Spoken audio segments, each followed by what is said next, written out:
Hi everyone, welcome back to my channel cam solution for you. कैसे हैं आप सभी बच्चों? आज हम पढ़ने वाले हैं क्लास 12 का चैप्टर नंबर 2 वैद्युत रसायन। ठीक है, इसका हम आज फोर्थ क्लास पढ़ने वाले हैं, इलेक्ट्रोड विभव। तो इलेक्ट्रोड विभव क्या होता है बच्चों? देखो, मैं आपको थियोरेटिकली पहले मैं आपको प्रैक्टिकली समझा देती हूँ कि हमने देखो यहाँ पर कोई एक शेल लिया है जिसके अंदर एक धातु की छड़ है।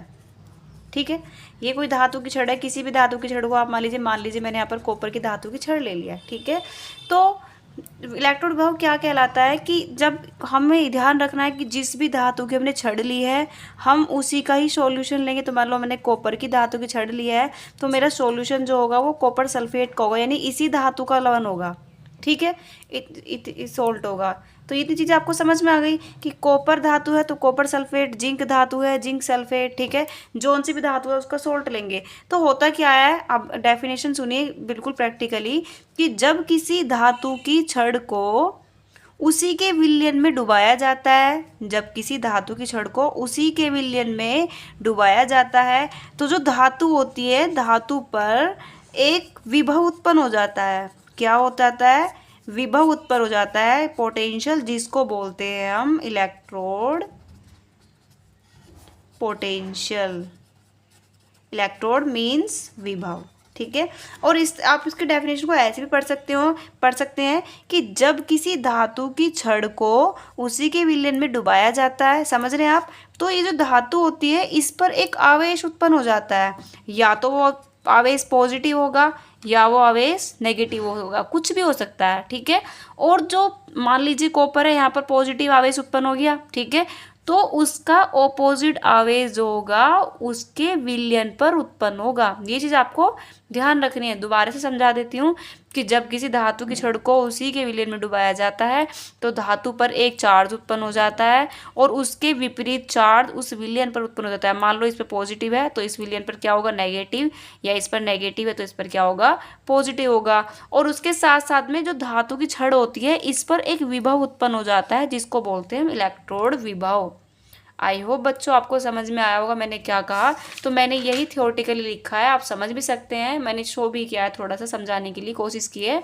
देखिए, जब किसी धातु की छड़ को उसी के विलयन में डुबाया जाता है तो धातु पर एक आवेश मतलब चार्ज, पॉजिटिव नेगेटिव कुछ भी हो सकता है, एक आवेश उत्पन्न हो जाता है और उसका विपरीत आवेश विलयन पर उत्पन्न हो जाता है। ये पॉजिटिव तो ये नेगेटिव, ये नेगेटिव है तो ये पॉजिटिव। नेगेटिव आवेश उत्पन्न हो जाता है और धातु पर एक विभव भी उत्पन्न होता है। ठीक है, धातु पर एक पोटेंशियल उत्पन्न होता है जिसको बोलते हैं इलेक्ट्रोड पोटेंशियल। ठीक है, मैंने इसकी एक इजी डेफिनेशन और लिखी है बच्चों को याद कर समझने के लिए कि इलेक्ट्रोड पर उत्पन्न होने वाले विभव को इलेक्ट्रोड विभव कहते हैं।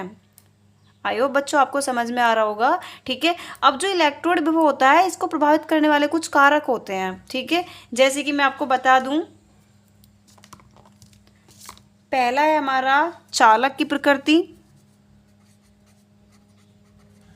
मैं आपको लिखकर बता देती हूँ ताकि आप नोट भी कर लें। चालक की प्रकृति, तो आप इसको किस तरह लिख सकते हैं? एक मिनट में पेन चेंज कर लेती हूँ जरा।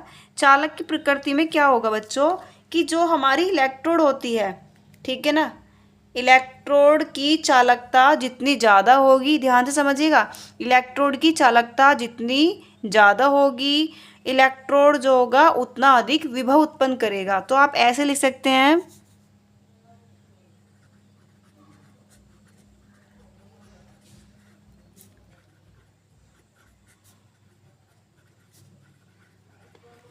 इलेक्ट्रोड की चालकता जितनी अधिक होगी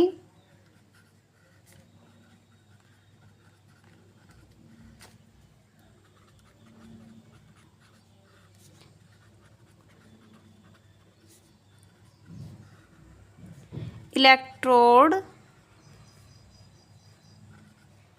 विभव भी उतना क्या होगा? अधिक होगा। ठीक है बच्चों, आई होप आपको ये समझ में आया होगा। दूसरा पॉइंट होता है आपका ताप। दूसरा पॉइंट क्या होगा आपका? ताप। अब ताप क्या होता है बच्चों? अब बच्चों ये ताप जो होता है ये आपका इलेक्ट्रोड विभव का प्रोपोर्शनल होता है, समानुपाती होता है। ठीक है, तो मैं आपको समझाने के लिए ऐसे भी लिख सकती हूँ कि ताप जो होगा वो प्रोपोर्शनल होगा किसके, इलेक्ट्रोड विभव के। ठीक है, यानी कि आप ऐसे लिख सकते हो कि ताप बढ़ने पर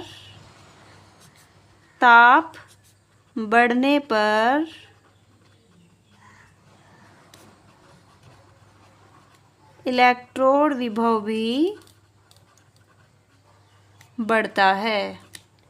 आई होप आपको समझ में आ रहा होगा बच्चों। ठीक है, एंड लास्ट पॉइंट है आपका धात्विक आयन की विलयन में सांद्रता। ठीक है, यानी कि जो हमारी मेटल होगी ना उसकी विलयन के अंदर कंसंट्रेशन। ठीक है, तो आप ऐसे लिख सकते हैं, धातु की विलयन में सांद्रता। तो इसका क्या फर्क पड़ेगा बच्चों, ये बच्चों अपोजिट होता है, आपको ध्यान रखना है। ठीक है, सांद्रता बढ़ेगी इलेक्ट्रोड विभव घटेगा, सांद्रता घटेगी इलेक्ट्रोड विभव बढ़ेगा। ठीक है, तो इस तरह लिख सकते हो आप इसको, सांद्रता बढ़ने पर इलेक्ट्रोड विभव का मान घटता है। या फिर आप इस तरह से भी लिख सकते हो, मतलब समझाने के लिए बता रही हूँ, सांद्रता एंटी प्रोपोर्शनल टू 1 इलेक्ट्रोड विभव। इसका मतलब होता है बच्चों कि सांद्रता बढ़ेगी तो इलेक्ट्रोड विभव घटेगा, इलेक्ट्रोड विभव बढ़ेगा तो सांद्रता, मतलब ऑपोजिट होंगे दोनों, एक बढ़ेगा एक घटेगा, एक घटेगा तो फिर एक बढ़ेगा। ठीक है, आई होप बच्चों आपको ये समझ में आ गया होगा। मैं आपको फिर से एक बार बता देती हूँ कि इलेक्ट्रोड विभव होता क्या है, कि जब किसी भी धातु की छड़ को उसी के विलयन में डालते हैं तो उस पर एक चार्ज उत्पन्न होता है और साथ में एक विभव उत्पन्न होता है। जो वो धातु पर जो विभव उत्पन्न होता है वही होता है आपका इलेक्ट्रोड विभव। इलेक्ट्रोड विभव जो होता है वो 3 चीज़ों से प्रभावित होता है, चालक की प्रकृति से, तो चालक की प्रवृत्ति बढ़ेगी तो इलेक्ट्रोड विभव का मान बढ़ता है, ऐसे ही ताप बढ़ेगा तो इलेक्ट्रोड विभव का मान बढ़ता है। लेकिन जो धातु की सांद्रता होती है विलयन में वो जस्ट ऑपोजिट होती है, अगर सांद्रता बढ़ेगी तो इलेक्ट्रोड विभव का मान घटेगा और घटेगी तो इलेक्ट्रोड विभव का मान बढ़ेगा। ओके, आई होप आपको समझ में आई होगी। Thank you so much for watching my video.